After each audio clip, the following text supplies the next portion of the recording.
Hey beauties, welcome back to my channel. Today I am going to be going over the new Beautylish Surratt palette. I got a text from my friend Drew and he's like, did you get the new Surratt palette? I was like, what's the new Surratt palette? I was like, what are you talking about? I'm so mad that I didn't see this first. Like, I was supposed to know about these things. But he led me to this beauty right here. If you are unaware, I am absolutely in love. Hold on, top drawer. It never leaves its home in my top drawer because I love it so much. This is the Surratt BEIGE palette, and I describe these textures like foundation for your eyes, and I love it. This was out of stock for the longest time, and I know why. Because it is beautiful. These textures do not accentuate your fine lines. If you have dry lids, if you have mature skin, if you have crepey lids, or anything like that, the textures of these are so special. So when I saw that Surratt did one for, like, I guess, Beautylish, because Surratt is in Beautylish, but I think this is the Beautylish palette.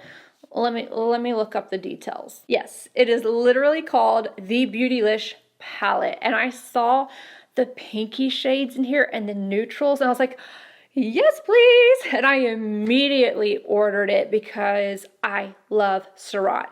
I absolutely love them, and the textures.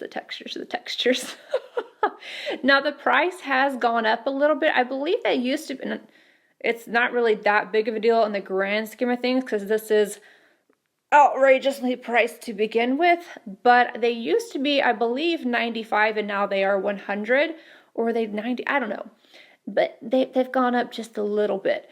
But I don't care. For me, it is worth it. For me, I love this, but this is not going to be worth it to everyone. I will go over that later. First, let's look at the beauty. This is the first ever Surratt Beauty X Beautylish collab, an essential, easy to wear eye quad. Play with a mix of creamy matte and shimmery neutrals in Surratt Beauty's exclusive Japanese slurry formula for a rich pigment with minimal fallout. Now the shades, I am not going to try to pronounce these, but here they are for you. We have a soft peach with a matte finish, a champagne with a metallic finish, copper with a metallic finish, and deep beige with a matte finish. Now their mattes are like a creamy matte, not like Natasha Denona, not like those creamy to powder type of textures.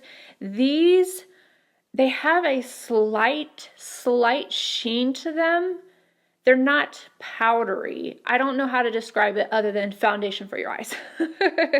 It's like that if you had taken a cream and then just lightly set it with a powder, how you would feel that slight, like, smooth, creamy texture. That's how I feel like it is. It's just absolutely stunning and definitely one of a kind. You can use these both wet and dry, and if you use them with your finger, they're more intense and they look slightly more wet. Like, I don't know, just this glossy without this super shine. Like you had gone through a rainstorm and then your makeup dried and it gives you this glisten. That's just what's in my head, okay? You know, I get really excited about these sheets. I really do. All right, now let me go ahead. I'm going to show you how I did this look super quick. It is one done out the door and you are good to go. So let me show it to you really quickly and then I'll get back to you with my thoughts, but yeah, I kind of think you already know what I think. I'm starting off this look with the pinky shade on a Wayne Goss number 5. This brush is from his new Edit collection and it looks, it works so well in my crease. I love it and it gets things done so quickly, especially with shadows like this that you don't really have to work at. You just kind of throw them on the eyes and go. This is a palette that really, it's very quick. A nice one that you could just throw on and go out the door. No fuss, if you will. I'm putting this in the crease and all up in the transition area. Quite sloppily, but it's totally fine. Then on a Wayne Goss number 17, I'm taking the first shade in the bottom row. It's like this matte, it's like this grayish stone. It's really pretty.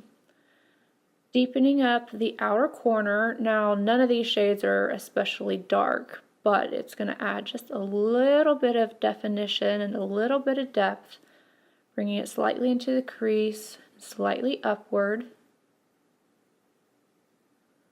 You see, they just like blend themselves. I call these foundation for the eyes. It's just something about the textures of them I truly find to be special, but you would really have to like this style of shadow, this texture of shadow, to appreciate this. If you're somebody who likes a lot of pigment, this is not the palette for you. REPHR 28 Lash shade in the palette. This one I am going to apply all over the lid, front portion first, and then lightly working upward over the lash shade. And I will deepen up this outer corner again a little bit, but I just kind of want to blend this all over first. Same shade on our REPHR number 7. Taking this all along the lower lash line. Now I'm going back in with that like stone gray and deepening up just a little bit on the outer corner, blending into the shade I put on the lid. First shade, REPHR 21, highlighting the brow arch, as well as the inner corner, and then I'm going to go add on inner rim liner and mascara, and that's literally it. Very, very easy.